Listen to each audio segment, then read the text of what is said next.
생각이 아니라 하나님 이 시간에 우리의 생각을 다 내려놓게 하시고 하나님만을 바라보며 하나님이 주시는 평화를 누릴 수 있는 우리 성도님들 이 시간에 말씀으로 축복해 주옵소서.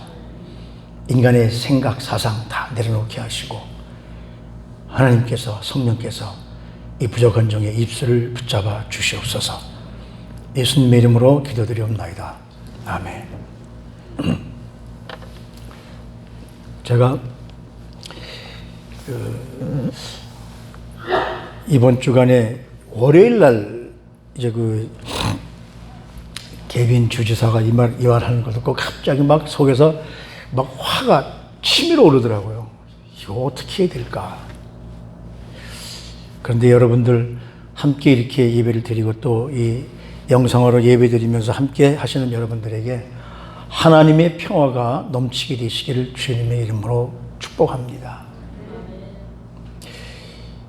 그래서 평화죠. 화평의 비밀은 성령의 능력입니다. 우리 인간의 능력 가지고서는 절대로 화평을 이룰 수가 없어요. 어떤 시인이 이렇게 말했습니다. 현대인들은 필요한 다리는 놓지 않고, 다리는 이제 사람과 사람과 연결하는 그 다리는 놓지 않고 아직도 벽을 쌓는 일에 열중하고 있다. 여러분은 어떻게 생각하십니까? 사람과 사람이 관계가 릴레이션십이 이루어져야 되는데 그거보다는 자꾸 사람과 사람 벽을 쌓고 그러다 보니까 곳곳에서 가진 자와 못 가진 자 사이에, 배운 자와 못 배운 자 사이에, 지배자와 피지배자 사이에, 강한 나라와 약한 나라 사이에 아직도 견고한 벽들이 쌓여지고 있고 세계에서 유일하게 남은 우리 대한민국, 남과 북이 위정자들은 평화를 이룬다고 하는데 절대로 인간의 생각 가지고서, 인간의 능력 가지고서는 평화를 이룰 수가 없습니다. 평화를 이룰 낌새도 안 보여요. 아무리 자기가 무슨 운전자론을 내세우면서 평화한다고 그러지만 어림도 없습니다. 나중에 제가 동서독이 무너진, 베를린 장벽이 무너진 거를 나중에 잠깐 말씀하겠지만 인간의 재주 가지고서는 이 이데올로기 벽을 절대로 허물 수 없습니다. 우리가 하면 되겠지, 퍼주면 되겠지, 햇볕 정책도 실패했습니다. 평화는 오직 하나님이 하셔야 됩니다. 이 편견들, 한국뿐만 아니라 온 세계가 진보와 그 보수의 벽들, 좌와 우의 벽들, 오늘의 경제 번영을 이뤄가는 세대와 세대, 그리고 다가오는 세대가 우리가 감당할 미래 세대, 이념의 벽들, 이런 것이 바로 우리 사회 연합의 일치를 가로막는 아주 잘못된 벽들이거든요. 적폐청산하는 벽, 이런 것들은 절대로 허물어지지 않는 벽들입니다. 아무리 적폐를 청산해도 역사는 절대로 움직이지 않습니다. 아무리 내가 바꾸려고 해도 역사는 역사이거든요. 근데 이 시대에 존재하는 그 어떤 벽도 예수님 당시에 유대인과 이방인의 벽만큼 견고한 벽은 없었어요. 지금 아무리 벽이 견고하다고 그래도 유대인들과 이방인 사이의 벽만큼 견고한 건 없었습니다. 당시에 그 유대 역사를 바라보면 유대인들이 이방인들을 뭐라고 하냐면 개라고 불렀어요. 여러분들이 잘 아는 마태복음 17장에 수르보니게 여인을 할 때에 내 자녀의 떡을 취해서 개에게 주면 마땅치 않다. 이방 사람들을 개라고 부를 정도로 이 유대인들이 이방 사람들을 무시했습니다. 심지어는 유대인들이 뭐라고 가르치느냐면, 여러분 이런 소리 듣고서 놀라지 마십시오. 만약에 해산하는 이방 여인을 보면 절대로 돕지 말아라. 왜냐하면 이방 여인이 아기를 낳으면 저주받은 자들이 이 땅에 넘쳐나기 때문에 그들의 해산하는 것을 절대로 돕지 말아라. 그 정도였었습니다. 또 하나님은 이방인들은 지옥의 화목으로 사용하기 위해 창조했다. 지옥의 화목으로 사용하기 위해서 창조했다. 이게 사실 말도 안 되는 그런 그 유태인들의 사상이었었죠. 뱀은 밟아 죽여도 되고 이방인을 밟아 죽여도 된다. 이 정도로. 근데 그렇게만 유태인들이 이방인만 한 것이 아니라 반면에 그 당시에 있었던 헬라, 그리스죠. 헬라, 로마 사람들을 뭐라고 얘기하느냐면요. 이방인들을 대표하잖아요. 성경에 보면 헬라인들 할 때 전부 이방인 대표거든요. 또 그 사람들도 뭐라고 그러냐면 유태인들은 야만인 중에 야만인이다. 되도록이면 이 땅에서 멸종시켜야 할 인종들이라고 해서 반유대 정서가 그때부터 이루어져서 그것이 20세기에 히틀러 때까지 이루어져서 유태인들이 600만 명이나 학살되는 일이 일어났거든요. 뿐만 아니라 로마서 18장, 사도행전 18장 말씀해 보면 아우구스투스가 로마에 있는 유태인들을 다 내보냅니다. 쫓아냅니다. 그때에 로마에서 쫓겨나온 유대인들이 고린도에서 사도 바울을 만나죠. 브리스길라와 아굴라. 지금도 마찬가지로 많은 지구상에 많은 이 무슬림 쪽이나 이런 사람들, 많은 사람들이 유태인은 이 땅에서 되어야 할 종족이라고 그런 식으로 서로 아주 적대적인 관계를 갖고 있거든요. 그런데 그 당시에 이런 유태인들과 이방인 사이에 두껍고 견고한 벽을 무너뜨리는 공동체가 탄생을 하기 시작해요. 그것이 바로 예수 그리스도와 십자가를 믿는 신약교회의 공동체였었습니다. 어느 날 교회 안에 그 적대시하는 개라고 취급하고 죽여야 된다고 하는 그 교회 안에 유태인들과 이방인이 나란히 함께 앉아서 예배를 드리는 모습. 하나님을 예배하는 상상도 할 수 없었던 일들이 사도 바울 시대에 신약교회에 일어나고 있었거든요. 그래서 오늘 본문 2장 16절 말씀에 보면 그렇게 말합니다.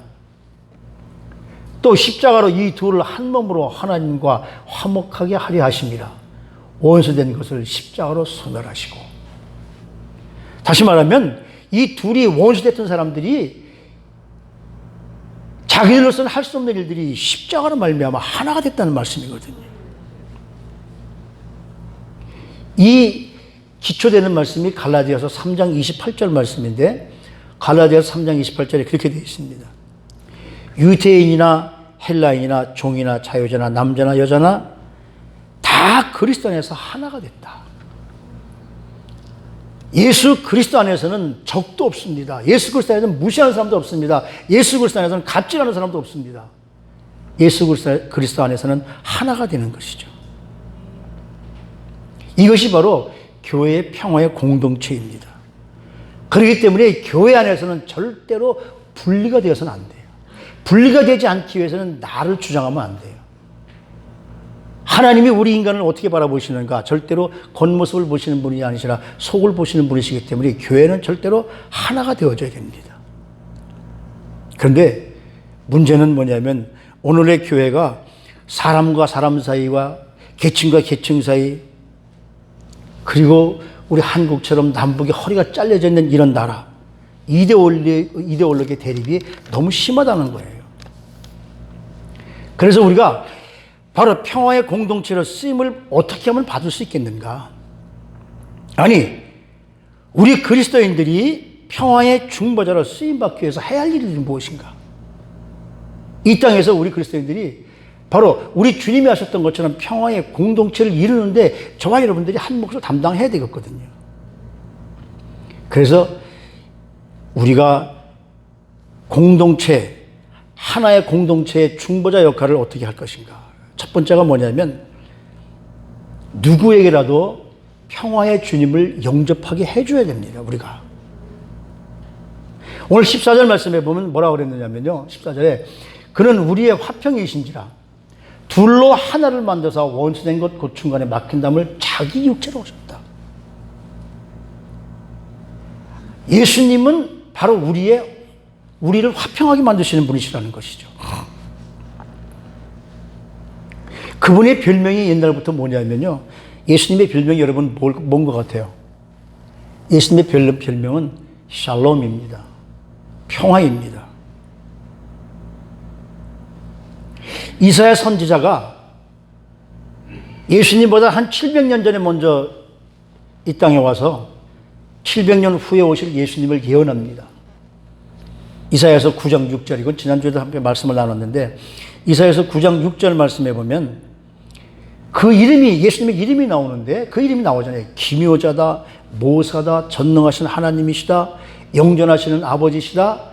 그리고 맨 마지막에 나오는 것이 뭐냐면 그는 평강의 왕이시다. 프린스 오브 피스. 그리고서는 그걸로 끝나는 것이 아니라 그 다음에 7절에 뭐라고 나오냐면 그의 다스림과 평화가 무궁할 것이다. 예수님께서 이 땅을 다스릴 때 평화가 무궁할 것이다. 그러니까 우리 그리스도인들은 예수님을 따르는 성도들이라면, 따르는 존재들이라고 한다면 우리는 언제 어디서나 평화를 이루는 사람들이 되어져야 됩니다. 근데 이것이 이렇게 쉬운 일이 아니에요. 예수님 당시 그 이전에 구약 당시에도 예루살렘 성전이 있으면 그 바깥들로 이렇게 층이 있습니다. 이렇게 땅이 똑같이 맞게만 한 것이 아니라 층이 있어요. 제사장의 뜰, 단천 내려와서 유대인의 뜰, 내려와서 여인의 뜰, 내려와서 이방인의 뜰, 이렇게 돼 있어요. 그래서 이방인들이 들어갈 수 있는 길은 여인의 뜰까지, 그 다음에 여인들이 들어갈 수 있는 것은 유대인의 뜰까지, 이렇게 남자의 뜰이죠.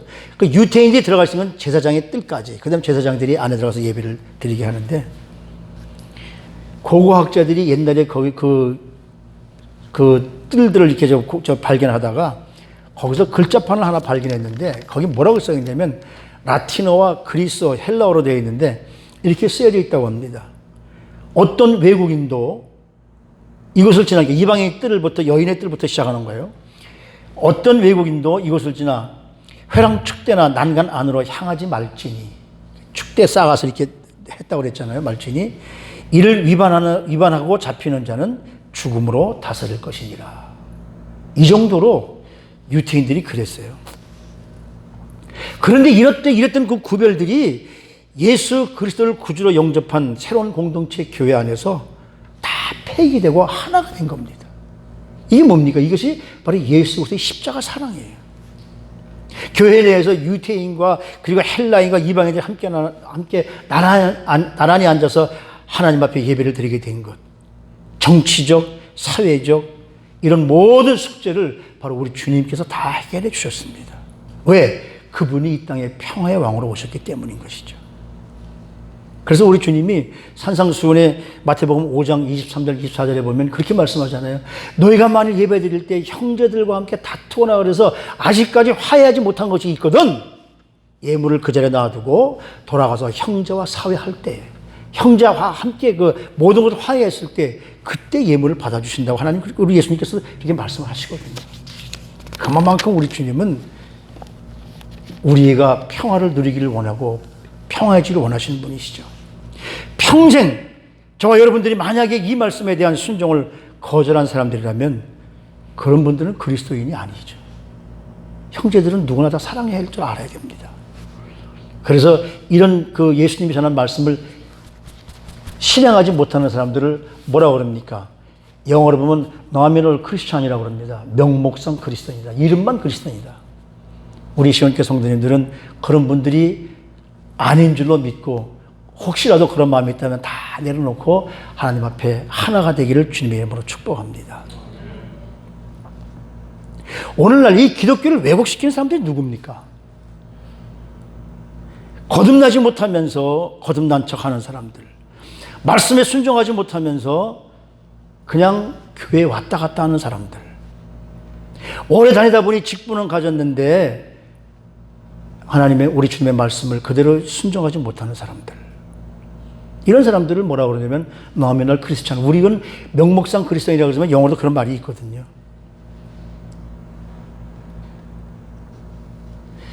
그런 분들에게 우리가 다시 한번 물어봐야 될 것은 뭐냐면 정말로 예수님께서 나의 구주라고 영접했습니까? 만약에 당신이 정말 구주라고 영접했다면 우리는 그 명령에 그대로 따라야 될 것이 아닙니까? 라고 우리가 물어봐야 되는 거죠. 저는 오늘 이 자리에 참여한 여러분들 아니고 뿐만 아니라 영상으로 보시는 우리 시온 성교회 성도님들이 모두 다 주님을 영접한 분이기 때문에 평화를 이루고 화평을 이루는데 앞장서시는 분들인 줄로 저는 분명히 믿습니다. 그렇게 될 때 하나님의 몸된 교회가 부흥하고 성장되어지는 거거든요. 왜 지금도 모든 세상이 동서 갈등, 이념 갈등, 이데올로기 갈등, 왜 그럴까요? 그런 나라들이, 그런 사람들이 주님을 영접하지 못했기 때문에 그래요. 주님이 그들의 주인이 된다는 것을 깨닫지 못하기 때문에 그래요. 제일 먼저 그렇게 되기 위해서는 평화의 왕으로 오신 예수님을 영접하십시오. 그것이 평화를 만드는 시작일 겁니다. 그분들에게 하나님 말씀을 이렇게 전해줘야 된다는 것이죠. 두 번째는 17절 말씀하니까 뭐라고 그러냐면 또 오셔서 먼데 있는 너에게 평안을 전하시고 가까이 있는 저에게 평안을 전하셨다. 누구에게든지 예수님이 평안을 전하시는 거예요. 그러니까 우리 크리스찬들이 이 땅에서 피스메이커의 삶을 살려면 다른 사람 네가 먼저가 아니라 내가 먼저 평화의 주님을 영접하고 평화의 삶을 살아야 된다는 말씀인 거죠. 그러니까 우리는 어떻습니까? 일부러 능동적으로라도 평화의 복음을 전하는 우리 그리스도인들이 되어져야 됩니다. 그래서 우리 주님께서 사도 바울이 이렇게 말씀하신 거예요. 여기 와서 먼데 있는 자나 먼데 있는 너희에게나 가까이 있는 우리에게나 모두 할 것 없이 예수 그리스도를 말미암아 우리는 모두가 다 뭘 했다? 평화를 전하는 자들이 되어져야 된다. 진정 복음이 어디에서 이루어져야 되느냐면 지금 우리 그 한국에서는 북한을 돕자고 해서 돕는데 누굴 돕는 겁니까? 정말 동포들을 돕는 게 아니에요. 거기 지도자들한테 들어감으로 말미암아 점점 더 갈라지게 되는 거죠. 복음을 전하는 것은, 복음이 전해지는 것은 평화가 있어야 되는데 왜 우리는 평화를 말로만 하면서 직접 평화는 없을까? 왜 그러느냐면 성경에서 말씀하는 건 뭐라냐면 우리 인간의 죄 때문이라고 말씀하시는 거예요. 죄. 나는 죄가 없어가 아니라 우리 인간은 모두 죄를 졌습니다. 의인은 없나니 한 사람도 없으며 우리 인간은 누구나 다 이 죄 때문에 그래서 평화가 없어지는 거예요. 근데 예수님께서 이 땅에 오셔서 십자가를 짊어지시고 돌아가신 이유, 그리고 십자가에서 죽으시고 3일 만에 부활하신 이유, 그 이유가 뭐냐면 우리의 죄 문제를 해결하시기 위해서예요. 복음은 우리 인간적으로 죄 문제를 해결할 수 없는 우리를 십자가에서 우리 죄를 짊어지시고 십자가에 죽으시고 그 죄 문제를 해결하고 우리 주님이 부활하심으로 말미암아 저와 여러분들이 죄 문제로부터 예수 그리스도를 믿을 때 해결받는 것이거든요. 그래서 우리는 모두가 새로운 삶을 살게 되었다는 말입니다. 이것이 복음의 소망인 거예요. 그렇기 때문에 이 복음이 땅끝까지 전파되어져야 돼요. 그래서 우리 주님께서 승천하시기 직전에 너희는 가서 내가 너에게 분부한 것을 가르쳐 지키게 하고 아버지와 아들과 성령의 이름으로 세례를 주고, 왜?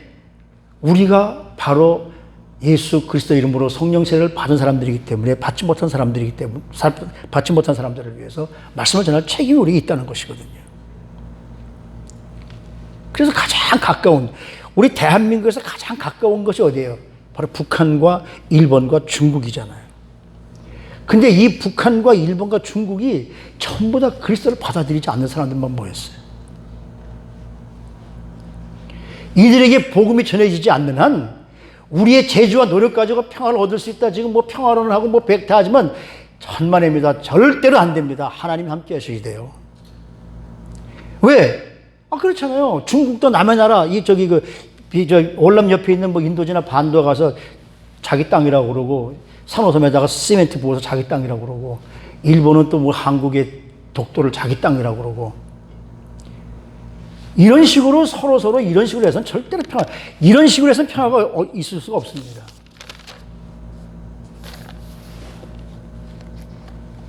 진정 우리 모두가 평화의 성도님들이 되기 위해서는 정치적이나 시민운동이나 국제적인 압력 이런 것이 대답이 아니라 예수 그리스도의 복음이 그 영토에 전해져야 돼요. 북한에다 우리 돕는 것도요, 그들을 도울 것이 아니라 정말 북한 사람들을 위해서. 그래서 그 삐라를 살포한 것을 가지고서 지금 뭐 그거 사단 법인 다 막아버리고, 그래서 지금 미국에서 지금 그것 때문에 문제를 일으키고 국제사법재판소에다 지금 그 문제를 제기하고 있잖아요. 진정한 복음만이 온 세계가 화평이 이루어지게 될 수 있을 줄로 압니다. 복음만이 민족 통일을 가지고 올 수가 있어요. 그렇기 때문에 우리 그리스도인들은 무엇보다도 이 문제를 기도하며 노력하고 복음 전파에 힘써야 된다는 말씀이죠. 참 그제 그 뉴스를 보니까 너무 막 화가 나더라고요. 김여정이 말 한마디에 탈북단체들을 범인 설립 허가를 취소해버리고 북한에 대해서 이렇게 굴종한다는 것이, 이것이 말이 되는 얘기입니까? 이런 말을 해서는 사실 안 되긴 하지만 너무 속이 답답해서 그래요. 그 동유럽과 유럽이 합하게 된 것이 가장 결정적인 계기가 뭐냐면 동과 서독, 동독과 서독이 그 베를린 장벽이 무너지게 된 이유가 정치적으로 그들이 잘 평화를 이뤄낸 것이 아닙니다. 1989년 5월 동독의 라이프치히에 있는 유서 깊은 니콜라이 교회에서 그 교회 목사님 피우로 목사님이 산상수훈 설교를 하면서 그 동독에 있는 성도들에게 말씀을 전했습니다. 그때부터 독일의 평화를 위한 대한민국처럼 촛불 시위가 아니라 촛불 기도회가 시작되면서 1989년 5월에 그 목사님의 설교가 시작되면서 촛불 기도회가 일어나고 1989년 11월 9일 날, 그래 봐 한 6개월 정도죠. 9일에 베를린 장벽이 무너졌습니다. 모든 방법을 다 동원해도 이 남북이 갈려 있거나 이 벽이 쌓인 것을 물리칠 수 있는 방법은 바로 성령님의 능력밖에 없어요. 인간의 재주와 능력 가지고는 절대로 불가능합니다. 동과 서가 그렇게 무너지자고 누가 생각했겠습니까? 그 교회에서 피로 목사님의 말씀을 듣고 그들이 촛불을 켜고 기도하면서 시작된 그 기도의 불길이 그 엄청난 콘크리트 벽을 하루아침에 무너뜨려 버렸거든요. 우리도 마찬가지입니다. 평화의 공동체의 증인이 되기 위해서 저와 여러분들이 기도의 동지가 되어진다면, 저와 여러분들이 기도의 촛불을 일으킨다면 우리도 그렇게 될 수 있을 줄로 믿습니다. 연방제 통일 말도 안 돼요. 미국은 연방이 다 돼서 연방이 된 그 나라이지만 한국은 이데올로기가 다르기 때문에 연방제 통일이 말이 안 돼요. 그래서 마지막으로 이런 것들이 이루어지기 위해서 해야 될 것이 뭐냐면 성령님의 교통이 이루어져야 됩니다. 지금까지 평화의 주님을 영접하고 평화의 복음을 전해야 할 이유를 우리 함께 말씀을 나누었는데, 종종 우리가 주님을 영접하고 복음을 전하는 우리 그리스도인들 사이에도 평화의 교제가 이루어지지 아니하면 정말 하나가 될 수 없거든요. 이것은 뭐냐면 우리가 구원은 받았지만 우리 안에 아직도 존재하는 죄성의 영향 아래서는 우리가 완전히 자유롭지 못하다는 거예요. 우리가 완전히 평화롭지 못하다는 거예요.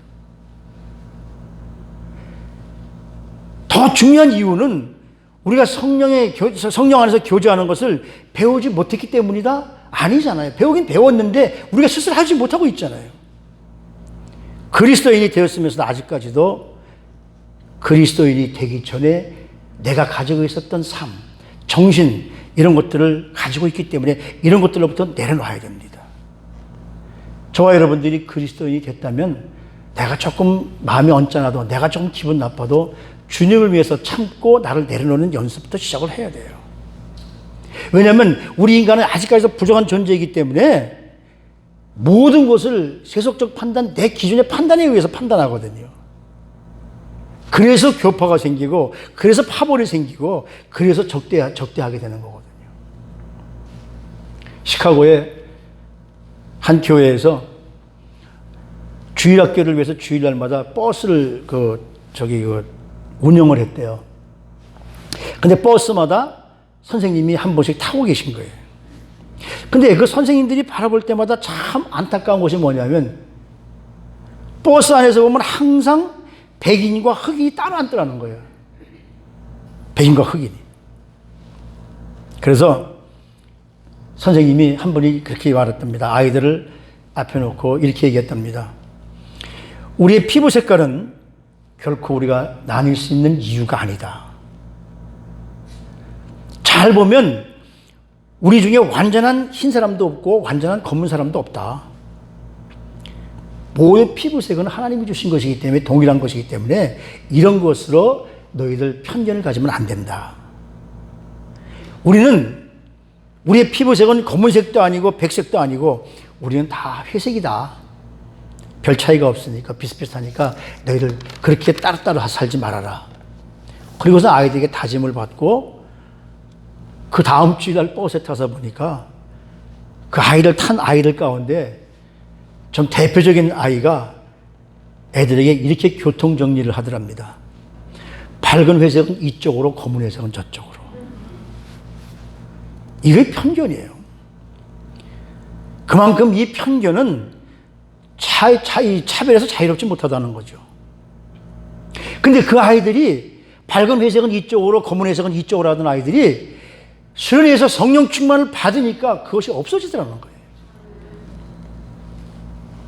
다시 말하면 우리 삶 속에서 갈라지고 흩어지고 편견하는 이것을 하나로 만드는 열쇠는 성령 충만에 있다는 겁니다.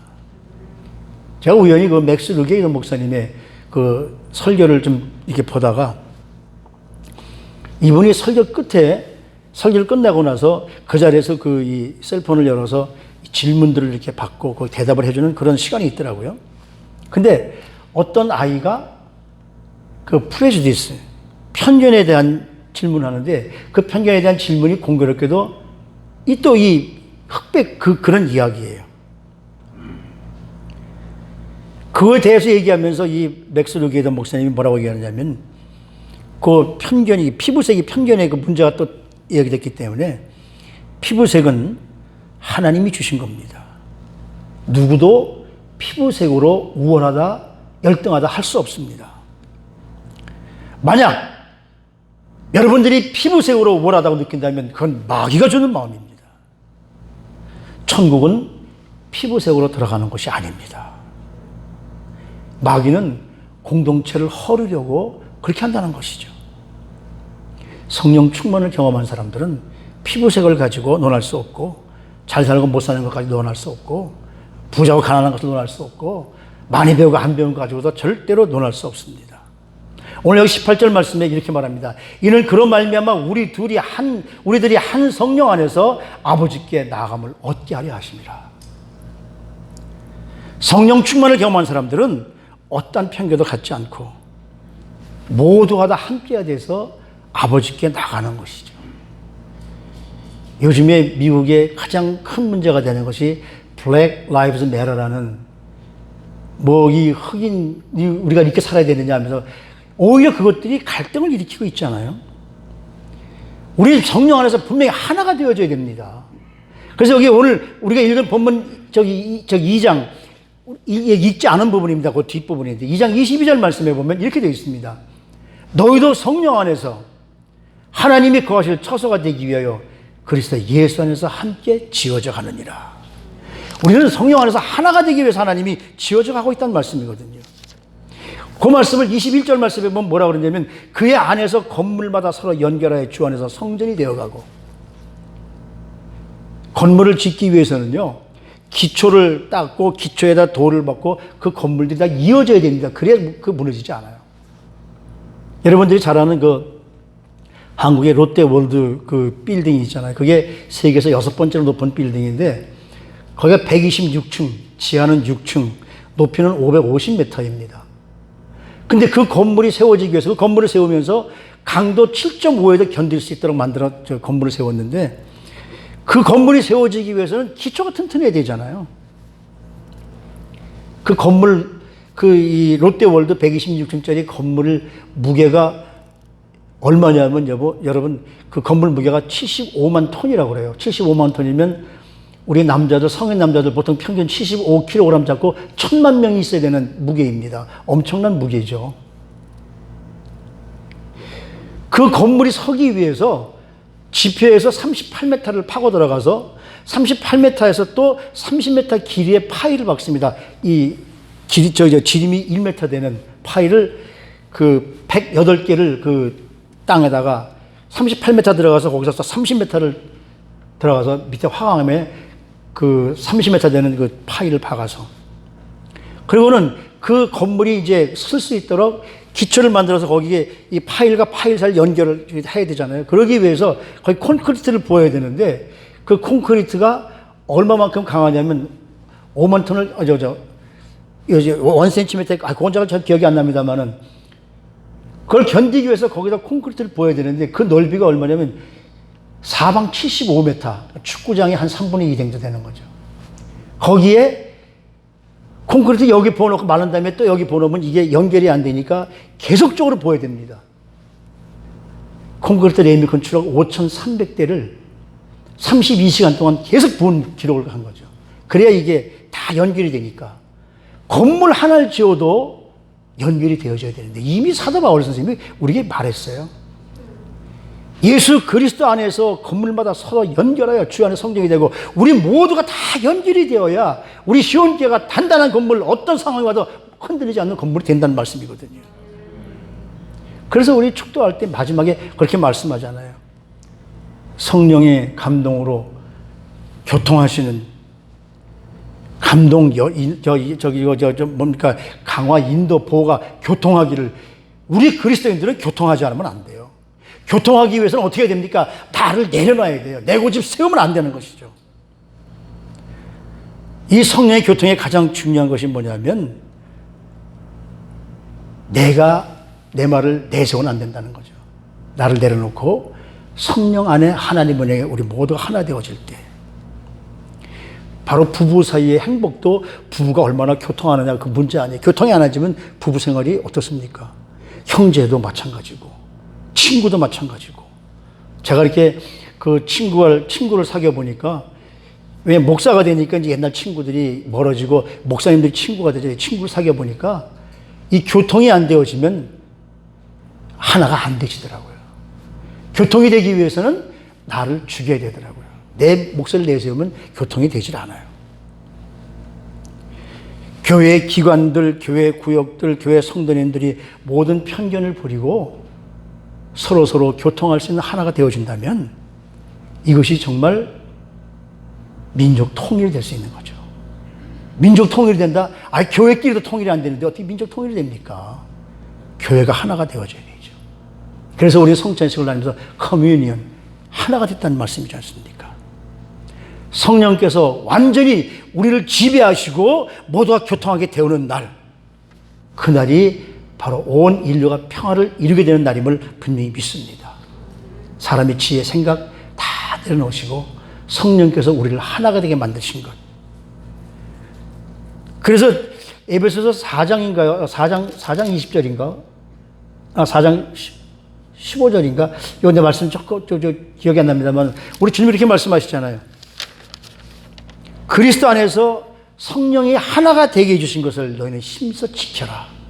그러니까 하나가 되게 해주실 것이 아니라 저와 여러분들이 이미 성령께서 우리를 하나가 되게 만들어 주셨습니다. 그걸 지키는 것이 우리 의무인 것이죠.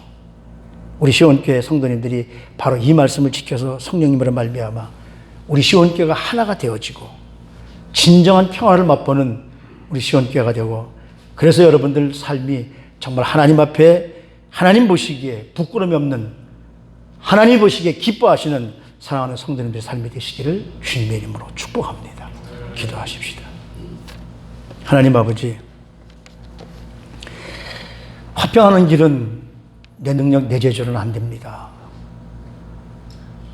이도올로기 때문에 가진 자와 못 가진 자 때문에 많이 배운 자와 못 배운 자 때문에 서로 갈라지고 반목하는 것은 세상 사람들이 하는 일이고 우리 성도님들은 하나가 돼서 언제나 하나가 되는 중보자의 노릇을 함으로 말미암아 우리 모두가 하나가 되어지는 정말 하나님 보시기에 아름다운 우리 시온교회 성도님들이 되어줬음을 감사합니다. 이것을 지킬 수 있는 능력을 주시옵소서. 나를 내려놓고 다른 사람을 위해서 내 삶에 주님이 오셨기 때문에 주님의 모습을 살아드리면서 우리 모두가 하나 되어지는, 평화는 성령님의 능력이기 때문에 우리 모두 성령의 능력을 받아서 우리 교회뿐만 아니라 교회들 전체가, 아니 온 세상이 하나가 되어지는데 앞장서는 우리 사랑하는 성도님들의 삶이 되도록 축복해 주시옵소서. 이제는 우리 주 예수 그리스도의 무한하신 은혜와 하나님 아버지의 우리를 향하신 그 지극하신 사랑하심과 지금도 우리와 함께 하시며 우리가 하나가 되기를, 서로서로 교통하기를 원하시는 성령님의 감화, 감동, 인도, 축복하시는 놀라운 은혜가 평화의 사도가 되기를 소원하는 사랑하는 성도님들 모리모리 위에 지금으로부터 영원히 함께해 주시옵시기를 간절히 축원하옵나이다. 아멘.